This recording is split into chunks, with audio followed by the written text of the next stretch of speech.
Isyu. Serbisyo publiko. Aksyon Radio! Sa Bacolod, Aksyon Radio. Aksyon Radio!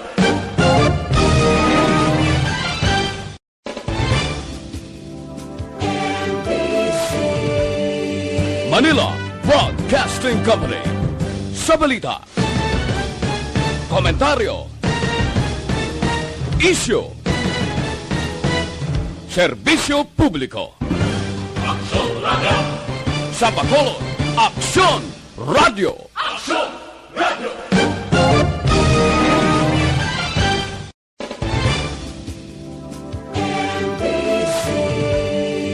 Manila Broadcasting Company. Sa balita, komentaryo, isyu, serbisyo publiko. Aksyon Radio! Sa Bacolod, Aksyon Radio. Aksyon Radio!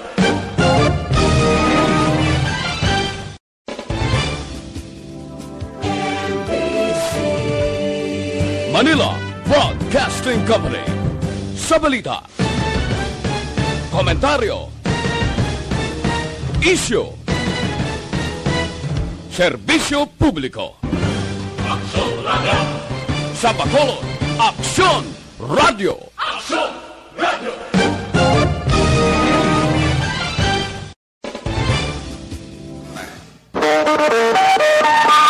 Aksyon Radio Philippine Standard Time, las 6:31.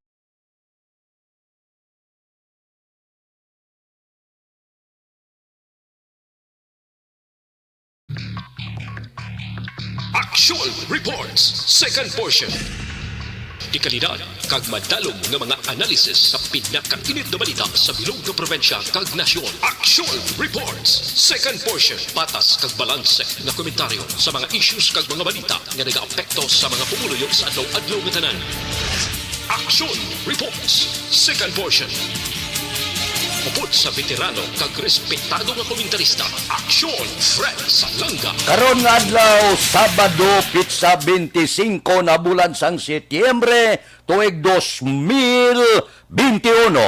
Anano ang mga balita kag isyu nga aton arangkadahon para karon nga adlaw? Uy, substandard nga face shield ang gindeliver sa Departamento sang Ikayong Lawas na Bulgar sa Senate hearing.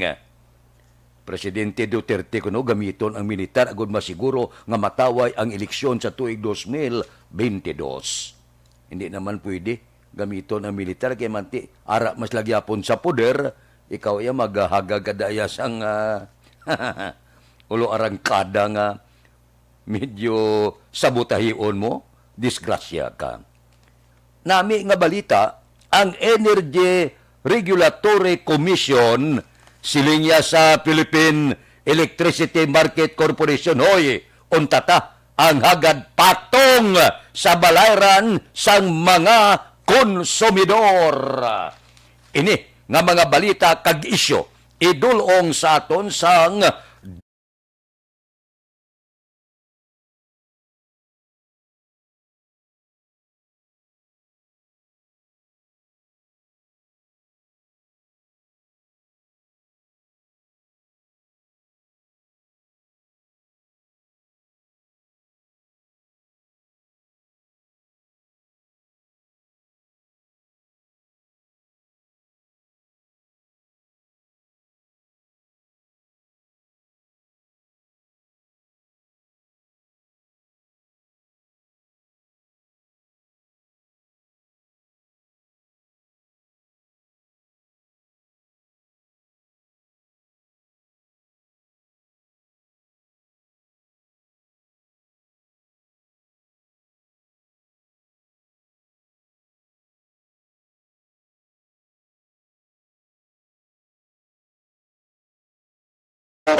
Aksyon Radio Philippine Standard Time, las 6:34. Susuo.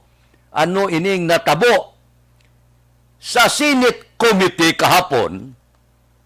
Isa ka wala ginpakilala lang nga saksi nagpalayag nga ang gindeliver nila sa gobyerno, sus,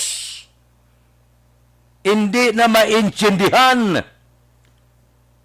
nga mga iban guba na, wasak na, gupi na, tanan-tanan kay naulanan na sa warehouse, amo pa ang gindeliver sa gobyerno. Kag ini nga produksyon sang tuig 2020 pa.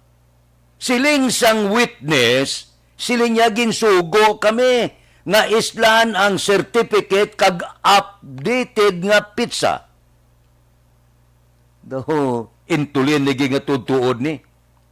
Siling niya, gintudlo yan ni si Chrisley Grace Mago nga ni. Nga mo nagsugo, siling niya itamper na ang certificate. Nya bisan gupi ng official, bisan gupi na ang mga boxes, bisan porte na kadamo higko, ginparipak pa sa ila.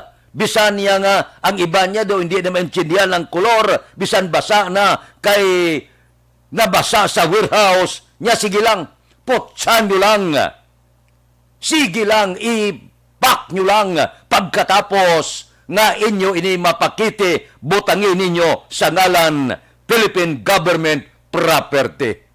Sus, Maria Josep, ano ini? So, siling niya wala mahimo kay order ni mamong. Hamak mo? Ang gindeliver mo ya sa gobyerno, bisan wasak na, gupi na, hindi na maintindihan, inislan pati pizza. Pagkatapos, bisan di na mapustan, isulod lang sa box, kag i-deliver, niya butangi lang Philippine Government Property. Kung matuod ini ang aligasyon sang witness, purti na gid ini nga pag-intulin sa people's money. Action Radio Philippine Standard Time, las 6:37. Mabalik kami pagkatapos ini.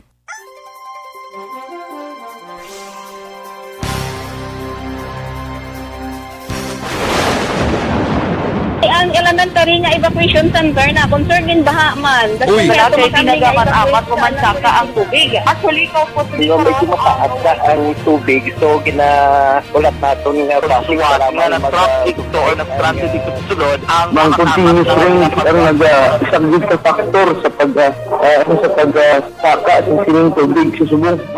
Hunyo 4 2021, sang formal na ginanunsyo sa Pag-asa ang panahon sang tig-ululan o rainy season sa Pilipinas. Gani, lauman ang maulan nga panahon umpisa subong tugtog Nobyembre 2021. Ang Pilipinas sa mayar sang early warning system para mahibaluan ang lakas sang panahon. Gani, wala sang rason nga hindi kita makapreparar karon nga rainy season.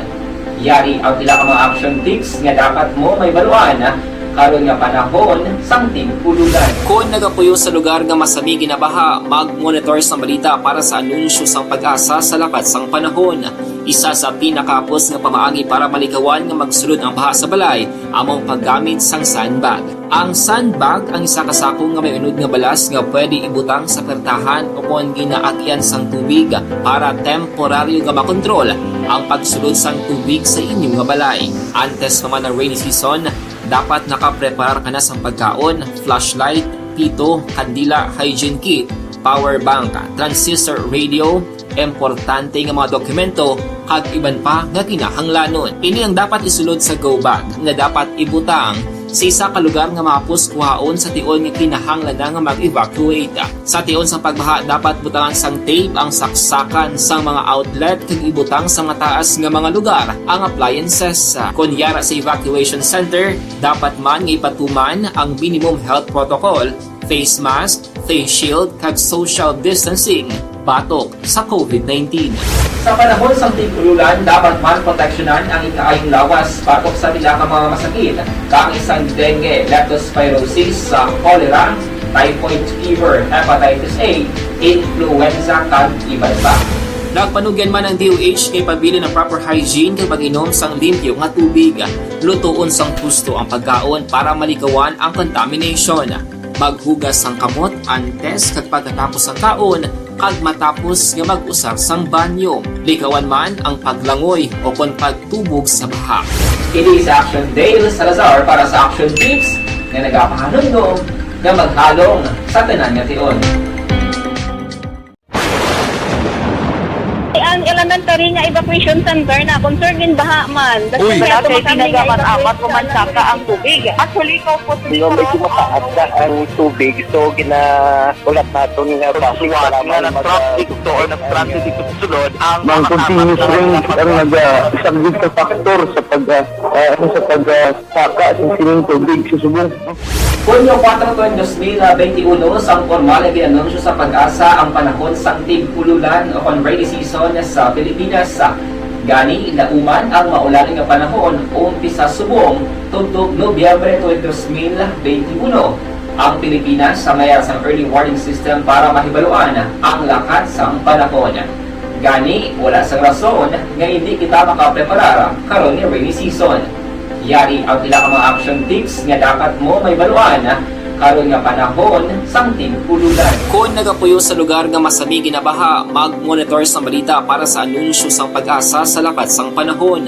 Isa sa pinakapos nga pamaagi para malikawan nga magsulod ang baha sa balay among paggamit sang sandbag. Ang sandbag ang isa kasako nga may unod nga balas nga pwede ibutang sa pertahan o kung ginaagyan sang tubig para temporaryo nga makontrol ang pagsulod sang tubig sa inyong nga balay. Antes naman ng rainy season, dapat nakaprepare ka na sa pagkaon, flashlight, pito, kandila, hygiene kit, power bank, transistor radio.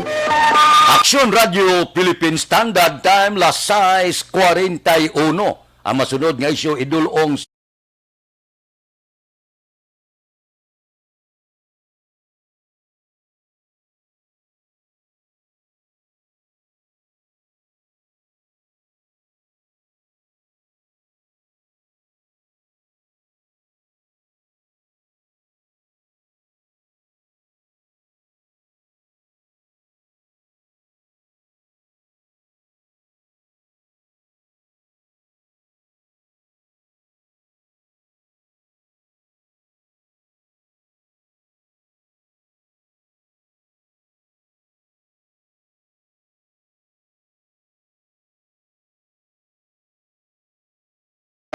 Aksyon Radio Philippine Standard Time, las 6:42. Na tingala kos niyo. Siling ni Presidente Rodrigo Duterte kahapon, siling niya, mahimo gamiton kong militar sa tuig 2022 agod masiguro nga orderly kag hilway ang eleksyon. Nagpaandam siya ba sino niya magamanipular sa eleksyon nga resulta niya hindi nyo ko pag-unahi kay unahan takamo. Manduan kong militar. Amo ining palayag sa presidente. Hindi ako makiintindi nga. Si Presidente Rodrigo Duterte, gapong ko-presidente, tubto pa sa bulan sa ngunyo. Sino man niya nga politiko ang magmaniobra kamagagad ya sang dinaya sa eleksyon kay ang sa poder si Presidente Rodrigo Duterte. Ang tanan nga poder ara pa sa iya. Ang militar kag kapulisan din pataasan niya la sweldo kung anong ibando iya matuman. Daw hindi ko kakwa sang buot niya silingon. Sino ang manipular? Sino ang magatingwa nga magdinaya kag iban pa? Kaya ang sa pwesto si Presidente Rodrigo Duterte. Ako yaga duha-duha lang ako sining paggamit sang militar. Dumduman kos Marcos sa una ba? Sang chimpo eleksyon bla? Kadto ka sa presinto, gabutar ka. Sa likod mo may gabantay. Kung sala ang una mo nga daw hindi ang puno sang ibutang mo, siling sang sa likod mo ginakuwet ka puntabla. Kapusil siling niya wrong spelling na. Tingnan Marcos. Amo to nga, may upod kami sa media sa una nga, nagpapili sa saka barangay, sa gwa sang Bakulod. Pagwa sa resulta, zero siya mo. Sos, doon tayo magbuang. Nya kadamo-damo sa pamilya ko, zero. Hindi kayo mo masiro na kayo ginabantayan ang mga presento. Amo ini ang kadelikado. Kaya galibog ulo ko eh. Arakas poder, ikaw pang dayaan, imposible. Aksyon Radio Philippine Standard Time, las 6:44. Mabalik kami pagkatapos ini.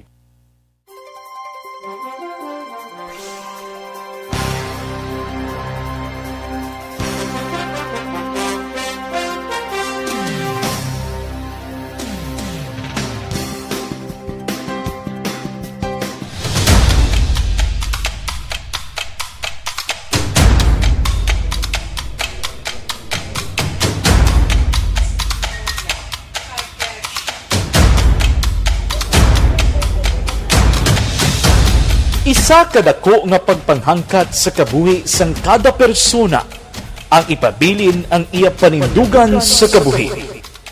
Bangod sa mga pagtilaw, kabudlayan, kapigaduhon, kag krisis. Madamo ang nagbuya sang ila panindugan sa kabuhi. Tama na! Parang awan nyo na!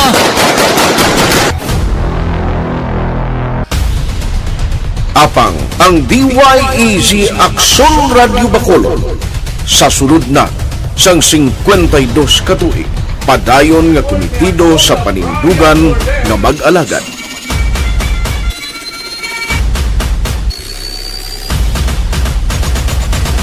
Aksyon Radio Bacolod, 52 katuig na nga mabinungahon sa pagtuman sang panindugan nga magdulong sang matuod nga serbisyo publiko, balita kag kalingawan sa radyo.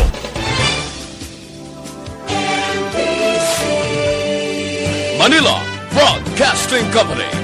Sa balita, komentaryo, issue, serbisyo publiko. Aksyon Radio! Sa Bacolod, Aksyon Radio! Aksyon Radio!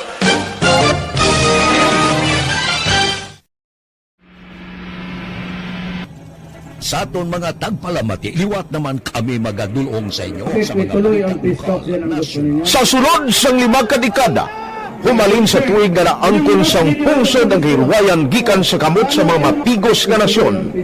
Kita sa gihapon ang nagaugyon, kahapon subong kag sa palaabuton.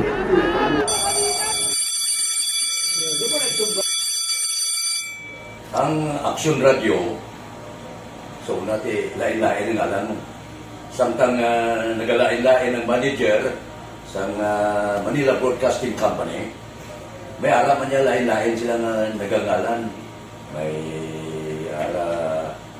ngalanan nila. Basta ang naluyagan sa manager ya, ingalan niya na. Nag-una ini siya nakilala dito sa La Carlota.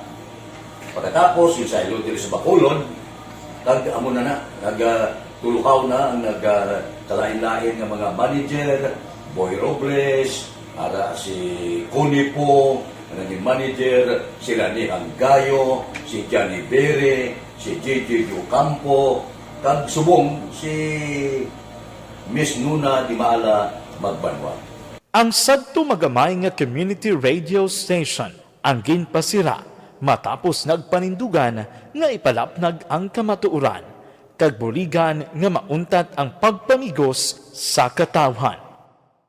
Ang DYEZ actually, Aksyon Radio, karon sa una nag-start din siya as a music station. No? This is the first music station with the students of Bacolod. No? When it was launched in 1969, it was a music station. Philippine Standard Time, las 6:48. Ang masulod nga isyo, idulong sa aton sang live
maayong balita. Siling sang aton sinitilimanan sa kuryente, siling sang Energy Regulatory Commission, hoy, hindi nyo pagpadugangi patong balayran sa kuryente.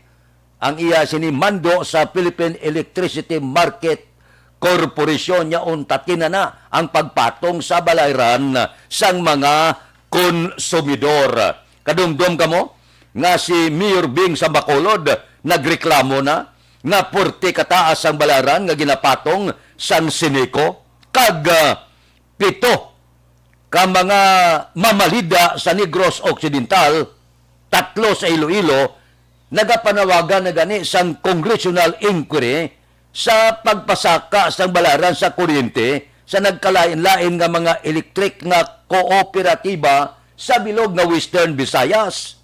Ti ang ERC nagmando na sa Philippine Electricity Market Corporation nya untatin nyo na ang hagagpatong sa balayran sang mga konsumidor. Balibad nyo na damage ang submarine cable sang National Grid Corporation of the Philippines. Siling niya inyo na ya sala. Hindi na sala sang konsumidor. Tinghagad nyo patong da. Hagad nyo kastigo ang mga konsumidor. Ari pagid. Siling sang Energy Regulatory Commission, nyahoy, mga kooperatiba sang elektrisidad, i-refund ninyo ang 21.5 bilyones nga gina-overprice nyo sa mga konsumidor. Ini masadya ni. O galing hindi man na makabaton cash ang mga konsumidor, kundi iamat-amat ng iban na sa biling sang ila sini nga panukot kada bulan. Ang malain las na, base kon intulin ang guayabla, siling iban, gali kay ganansya man Japon, ti kanalan istriktohon ini. Manami ning mando sang ERC Chairperson, Chief Executive Officer Agnes D. Banadera. Siling niya untate nyo na, hindi na sala sang konsumidor. Nagkalaguba gamit nyo, konsumidor pa bayron nyo.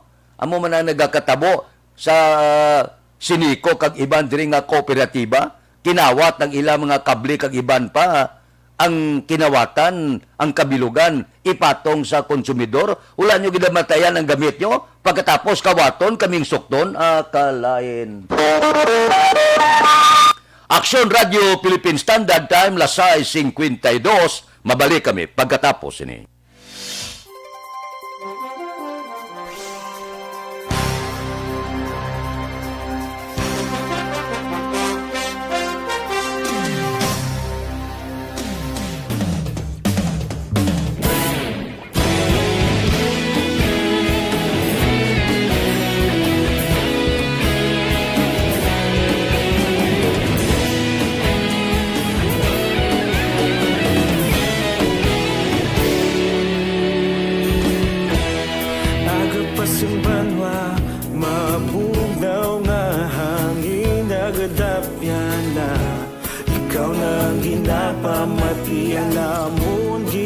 Sandigan Tingog sang probinsya Kamatuuran ginapalap na Minsay nga may dala Paglaom kag kasanag Tinuig na nagligan Ikaw gihapon ang ako nga istasyon Sa pagbudlak sang adlaw Sa pagtuhaw sang biton Mga balita nga dala inspirasyon Aksyon radyo Bacolod man sa gihapon Padayon aksyon radyo Bacolod saludo sa imo Padayon aksyon radyo Salamat isa pa servisyo Tatas kag balanse Patuod nga mensahe Wala sang hinadang pilihan Padayon aksyon radyo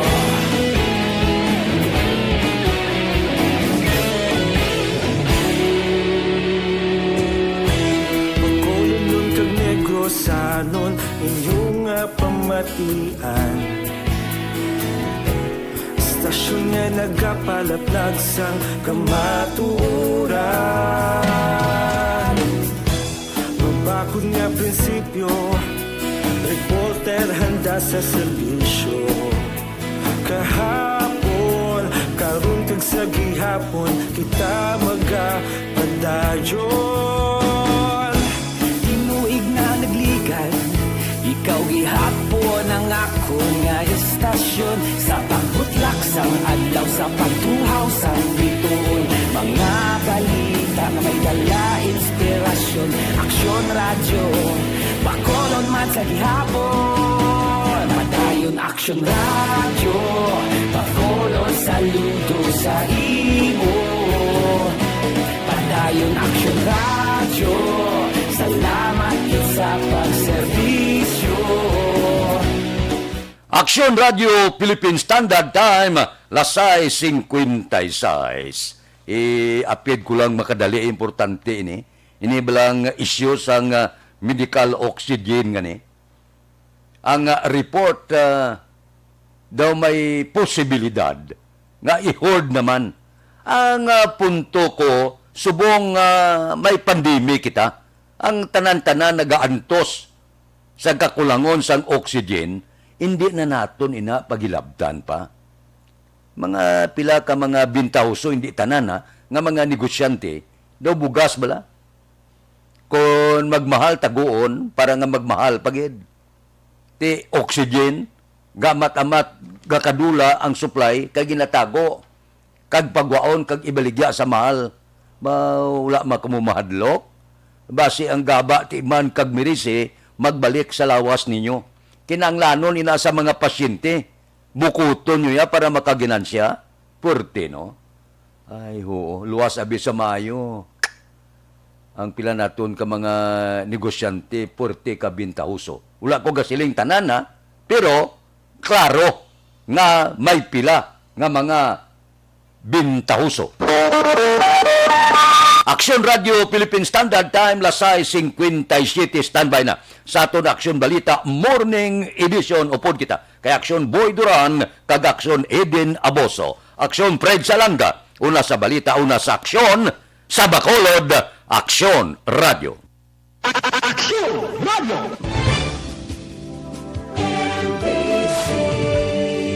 Manila Broadcasting Company. Sa balita, komentaryo, isyu, serbisyo publiko. Aksyon Radio. Sa Bacolod, aksyon, serbisyo publiko. Aksyon Radio. Sa Bacolod, aksyon radio. Aksyon Radio.